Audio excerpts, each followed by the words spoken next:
안녕하세요. 저는 파라과이 목장 목원 이현영이라고 합니다. 저는 어릴 때 순복음 교회에 다니며 그곳에서 세례를 받고 봉사하다가 결혼을 함으로 다른 교회를 다녔습니다. 2년마다 이사를 하였기 때문에 교회도 지역 따라 계속 바뀌었습니다. 그러다가 정관에 집을 구하고 이사를 하면서 일신교회를 다니기 시작했습니다. 그래서 처음엔 목장 했을 때 고시는 구역을 목장이라고 하는가 보다라고 생각했습니다. 우리 교회가 가정교회를 하고 있지만 저는 솔직히 일반 교회와 특별히 크게 뭐가 다른지 잘 모르는 가운데 마음 깊은 곳에 자그마한 불만이 한 가지 있었습니다. 목장 중심의 교회를 하면서 소속되지 못하고 소외되는 분들 보면서 안타까움이 있었고, 같은 목장이 아니면 관계를 하는 게 어려워 편가르기 같아 보였습니다.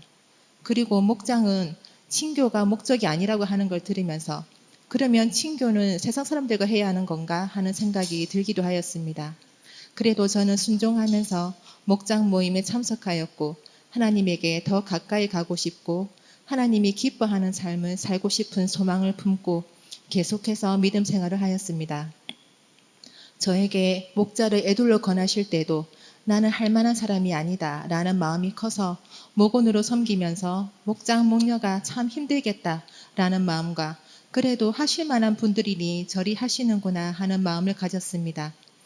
제 마음속에는 나도 남편이 같이 믿음 생활하면 저리 섬길 수 있으려나 하는 부러움도 있기도 했습니다. 그러다가도 아니야, 나는 낯도 많이 가리고 대화를 잘 이끌지도 못하겠고 지혜롭게 겉면도 못하고 게으르고 남자 성도를 혼자 대하는 것도 어려워하고 목원들을 위해 매일 기도하겠다고 약속도 못하겠고 나 목자 될 만큼 신앙도 성숙하지도 못했고 나도 계속 넘어지고 힘들어하는데 누구를 도울 수 있겠나. 난 목자 될 만한 자질도 여건도 안 된다. 난 모세가 아니라 옆에서 보좌하는 아론의 역할일 수도 있다라며 괜히 목자했다가 목원들을 더 힘들게 할 수도 있다는 여러 가지 생각 등 복잡한 심정이 오가고 있었습니다. 그러는 가운데 가정교회 세미나를 가보라는 권면을 듣고 그래 한번 들어보자. 이 가정교회가 과연 하나님이 원하시는 교회인지 나에게 하나님이 원하시는 게 뭔지 들려주실지도 모르니 한번 가보자 라는 생각으로 미래로 교회에서 열리는 평신도를 위한 가정세미나에 참석하기로 신청했습니다.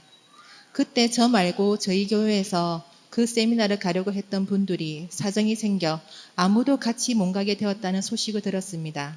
혼자서는 도저히 못 가겠다라고 말했을 때 목사님께서 그러면 사모님과 같이 가라고 하셔서 좋기도 하고 부담도 되면서 큰 기대 없이 참석하였습니다. 미래로 교회는 우리 교회만한 크기였고 다른 교회와 달리 예배당이 크지 않고 소모임실이 많아 특이하다 생각하며 교육받는 곳으로 갔습니다. 미래로 교회 담임 목사님이 강당 앞에서 편하게 같이 마주보며 앉아 강의하시며 말씀도 강의처럼 딱딱하지 않아 저도 마음 편히 긴장하지 않고 들을 수 있었습니다. 처음 강의로 가정교회의 가치를 이야기하실 때 가정교회가 예수님의 뜻을 이루어 드리고 싶은 마음에서 성경에서 찾은 교회 형태이고 이도 나중에 더 좋은 하나님이 원하시는 형태의 교회가 만들어지면 언제든지 바꿀 수 있다는 열린 마음의 교회이구나 라는 마음이 들었습니다. 인도에서 헌신된 한 가정으로 인해 2,000명이 모이는 교회를 이루었다는 이야기를 듣고 하나님이 가정교회를 사용하시고자 하시는구나. 그래서 능력을 행하시는구나. 정말 하나님이 좋아하시는구나 라는 생각이 들었습니다.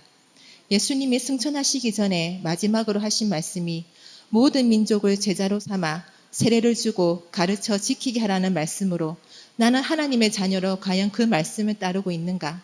나는 구원의 은혜를 받기만 하고 나 혼자 믿음 지키며 주님을 찾고 복받기만 했을 때 과연 내가 하늘나라 하나님 앞에 섰을 때 하나님은 나에게 뭐라고 하실까? 악하고 게으른 종아 라고 야단치시진 않을까? 현영아 너 뭐하고 왔니? 라고 물어보시면 뭐라고 대답해야 하나? 나의 기도 제목은 나의 삶의 주인이신 하나님을 기쁘게 하는 삶을 살고 싶다고 하면서 정말 하나님이 기뻐하시는 일에 순종하고 있는가? 강의 들으면서 많은 생각들이 계속해서 떠오르며 나를 돌아보고 있었습니다. 하나님의 종이 된다는 것은 하나님이 원하시는 곳에서 하나님이 원하시는 일을 하나님의 방법으로 하는 것이라고 하셨습니다. 예수님이 수고하고 짐진 자들아 다 내게로 오라. 내가 너희를 쉬게 하리라. 내가 세상 끝날까지 너희와 항상 함께 하리라는 말씀이 내게 와닿으며 그래 하나님이 끝까지 나와 함께 계시며 나를 도와주실 거다라는 확신이 들었습니다. 그러면서도 과연 내가 목자의 자질이 있는 사람인가라는 의문이 가시지 않았습니다. 강의를 계속 들으며 목자는 누군가가 해야 하는 것이 아니라 주님을 믿는 모든 성도들이 해야 한다고 하셨습니다. 왜냐하면 예수님이 특정한 이에게 명하신 것이 아니라 우리 모두에게 하신 명령이기 때문이라고 했습니다. 그래서 목장마다 다 다르고 목장 간의 비교가 불필요하며 목원들이 늘지 않아도 그 자리를 지키고 있는 것도 사명일 수 있다고 하였습니다. 그럼 나도 할 수 있는 거구나. 나도 해도 되는구나. 나같이 못났고 부족한 사람도 하나님이 섬기기 원하시는구나. 나보다 나를 더 잘 아시는 주님이 이 부족한 나를 사용하셔서 능력을 행하시고 영광 받으시기 원하시는구나. 그럼 저도 사용해 주세요 라는 마음이 생겼습니다. 저는 지금도 내가 부족한 건 압니다.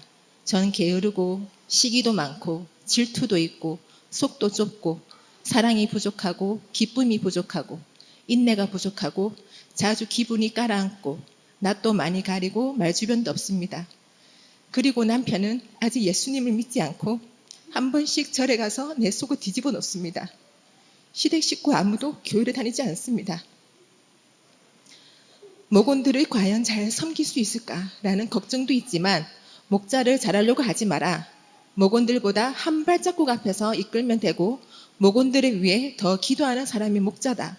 오직 잘하게 하시는 분은 하나님이다 라는 강의를 들으며 내가 더 잘하고 싶다라는 욕심과 함께 목원들과 함께 하나님을 기쁘게 하고 같이 잘하고 싶다라는 소망이 생겼습니다.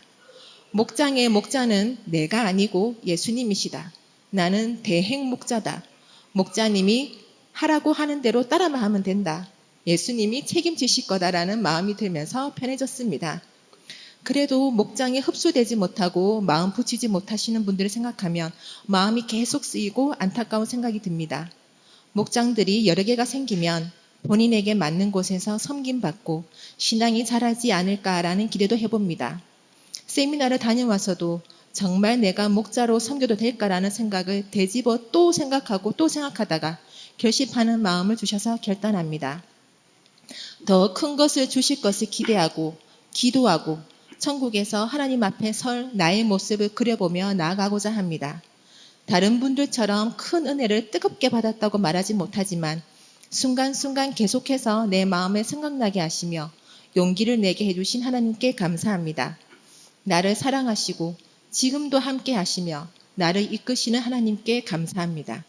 2박 3일 동안 저와 동행하며 많은 질문과 의문에 답해 주시고 나를 도우신 사모님께도 감사합니다.